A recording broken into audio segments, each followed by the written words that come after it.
Salut tout le monde et bienvenue sur Axe Boxing! Alors, comme vous l'entendez, j'ai encore une voix rauque. Mon rhume s'est transformé en bronchite, ça va bientôt faire 4 semaines. J'en ai vraiment plein de cul. Sauf que j'ai un petit regain d'énergie, puisque ça va pour le mieux, et maintenant je produis quand même plusieurs vidéos. Et cette vidéo n'était pas supposée exister, et quand j'ai reçu la boîte, je me suis dit... Eh ben pourquoi pas, hein? Je veux dire, ça, au pire, ça va faire une petite vidéo bonus. Et pour ceux qui ne me connaissent pas, je suis audiophile.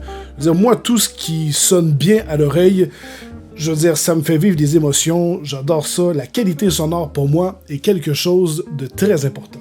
Alors là, j'ai pas acheté, comme vous l'avez vu sur la miniature, un casque d'écoute ou des intras ou peu importe de ultra haut de gamme. Mais j'étais quand même très curieux. J'ai fait des recherches sur Internet, je me cherchais une paire d'écouteurs intra et sur la majorité des sites web, c'est celui-ci qui sortait le plus souvent. Les Klipsch T5M, et il paraît qu'ils sont complètement hallucinants. Rapport qualité-prix, ils sont imbattables, paraît-il. Alors, ça a piqué vraiment ma curiosité. Alors, ce qu'il faut savoir de Klipsch, si on va sur leur page Wikipédia, ça a été fondé à Hope, en Arkansas, en 1946, et elle est principalement connue pour la fabrication d'équipements audio et son rôle dans le développement de la haute fidélité. Alors, à la base, c'est une marque qui conçoit de l'audio haut de gamme. Si on va sur leur site web, ça sent le haut de gamme. On voit des produits avec une certaine finition. Regardez ça, je veux dire, c'est magnifique. Et ils fabriquent ça, qui est quand même pas très cher. J'ai payé 100$. Évidemment, il y en existe des beaucoup moins chers, mais il y en existe des beaucoup plus chers. Alors c'est pour ça que je les ai achetés. Pour moi, ça sonne comme du milieu de gamme, alors qu'il paraît que ça a vraiment sa signature sonore. J'ai acheté principalement ces écouteurs pour mon Oculus Quest que je me suis acheté, et il y a une prise jack sur le côté, parce que vous voyez les petites lignes qui sont juste ici, ça c'est les haut-parleurs, c'est vraiment juste pour dépanner, c'est vraiment de la merde, c'est même pas vis-à-vis des oreilles, hein. C'est à peu près ici, et ça vous envoie du son que tout le monde entend aussi autour, c'est vraiment pour dépanner. Alors, bon, on branche ça là-dedans, et on met des intras, parce que un gros casque normal, à part quand que... Parce que moi, j'ai changé l'arrière, parce que normalement, c'est un élastique comme ça. Alors, quand t'as un élastique, un casque comme ça fonctionne bien. Mais quand t'as cet engin, c'est un peu moins confortable. Malgré que c'est pas un produit d'origine. Celui d'origine, le vrai que tu peux acheter, qui est beaucoup plus cher. En fait, à la base, je pensais avoir acheté celui d'origine, donc je me sens un peu baisé, mais il est mieux conçu et c'est plus confortable pour mettre des gros écouteurs, mais il est recommandé d'avoir des intras comme ça. Alors, découvrons ce produit. Je tiens à préciser que ce n'est pas sponsorisé. Je l'ai acheté avec ma YouTube Money. Le petit scellant ici, là, il est vraiment beau. Il est vraiment beau. Ouh, ok. Ouh, ok. Ça file quand même haut de gamme. Ça file quand même haut de gamme. Oh, et on a même l'histoire ici. Ça paraît quand ça vient d'une entreprise qui a une certaine fierté, hein. Souvent, ils vont mettre l'histoire dans une espèce de petit livret et tout. Ils sont fiers. Ils sont fiers. Oh, ok. Ça reste quand même simple. J'imagine, comme on a vu sur le site, avec l'espèce de truc en métal brossé qui est absolument sexy, et on aurait dit qu'il y avait aussi du cuir et des coutures. Pff, évidemment, quand tu vas dans le plus cher, tu dois avoir la présentation qui va avec. C'est souvent la spécialité des entreprises haut de gamme. T'en fous plein la vue durant ton unboxing. Ici, on a une petite porte. Oh, c'est un étui. D'accord. C'est un étui. Tout à fait simple. On va la découvrir juste un peu plus tard. On a plusieurs adapteurs. Classiques avec les intras comme ça. Alors, j'ai choisi des intras parce que ceux qui vont dans le croquant, comme des AirPods par exemple, ça fonctionne pas avec moi. Je veux dire, ça tombe toujours. Alors, j'ai pas le choix d'avoir de l'intra et je trouve ça beaucoup plus confortable. Ok. Par contre, un peu surpris de la présentation du câble.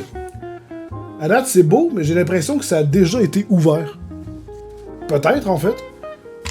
Le scellant était pas brisé, c'est un scellant officiel. Je veux dire, là, on dirait que ça a vraiment été rapidement roulé et balancé là-dedans. Alors là, je dois dire, première chose, le fil, il est vraiment petit. Il est très, très mince. C'est la première fois que j'ai entre les mains un câble aussi mince et il est en tissu. Donc, niveau sensation, jusqu'à maintenant, c'est déjà parfait. Ici, on a un micro dans une enveloppe en aluminium avec un petit bouton. Donc, c'est vraiment conçu pour être branché dans les cellulaires, j'aurais envie de dire.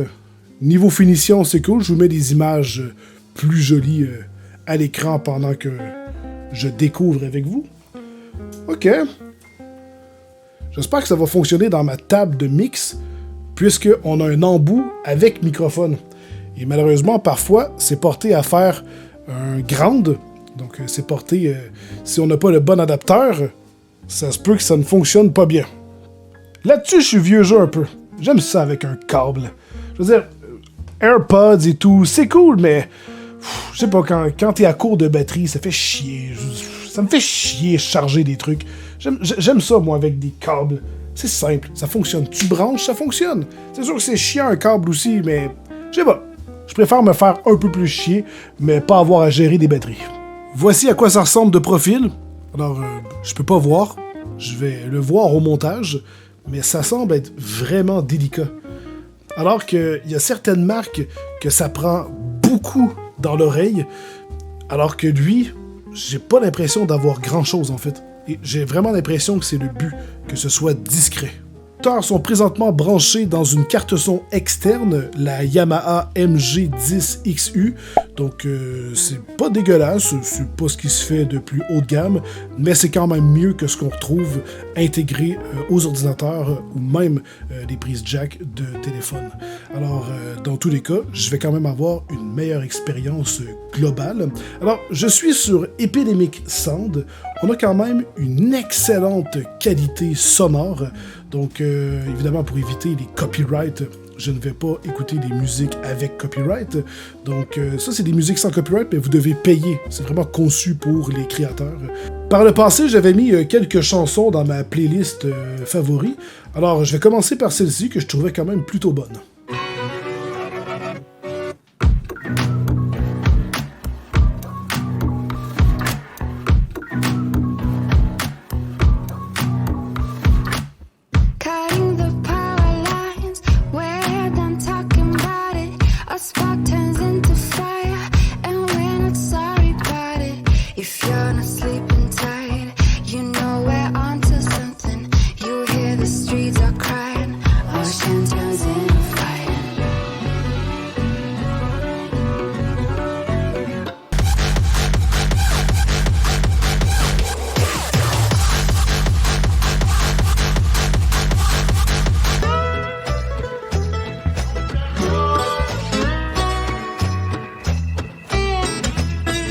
Bon, alors j'ai fait quelques tests d'écoute.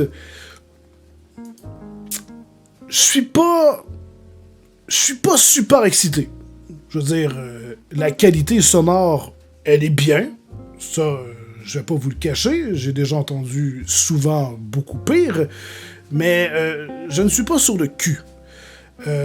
Pour avoir déjà possédé par le passé des Sennheiser que j'avais payé 79$, je me rappelle plus du modèle, je les préférais davantage. Le son était beaucoup mieux. Alors que là, on a un son un peu fade, les basses sont présentes, mais pas trop. On a une espèce d'aigu. Je pourrais pas dire les aigus. Les aigus sont bien, mais on a des médiums, on dirait un peu criards. C'est clair. C'est un son qui est quand même clair.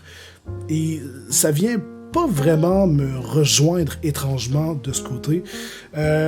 Si on va sur le site de Mézé, pour ceux qui me connaissent et qui me suivent, ça fait longtemps, c'était ce que j'avais à l'époque, avant que j'ai un contrat avec Corsair qui m'oblige maintenant dans mes vidéos à porter, sauf sur cette chaîne, parce que le contrat est signé avec Steelers, mais je peux uniquement avoir des Corsair sur la tête lorsque je suis live ou quand je fais une vidéo sur la chaîne de Steelers.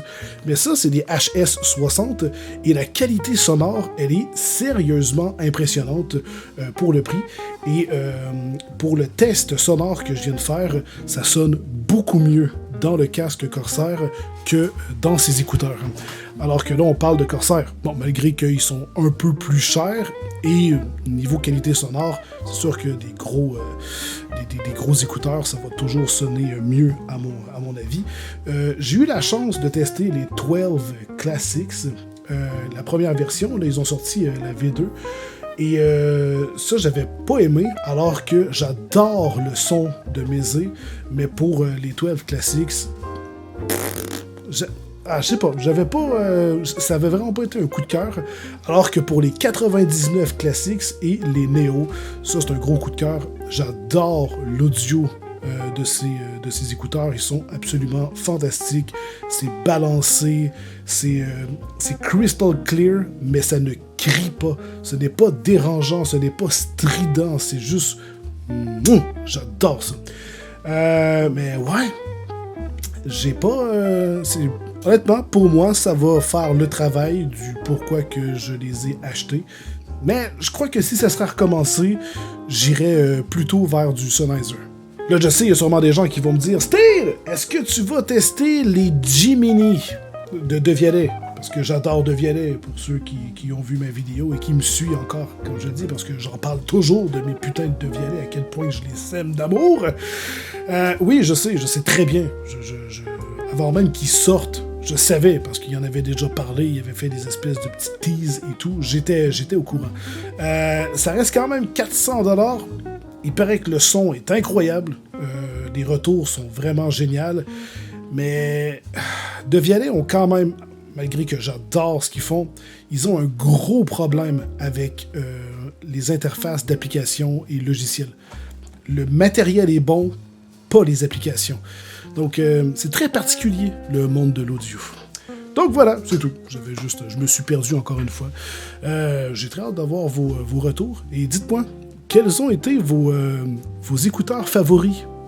Si vous avez eu la chance d'en tester plusieurs, faites-le moi savoir dans l'espace commentaire.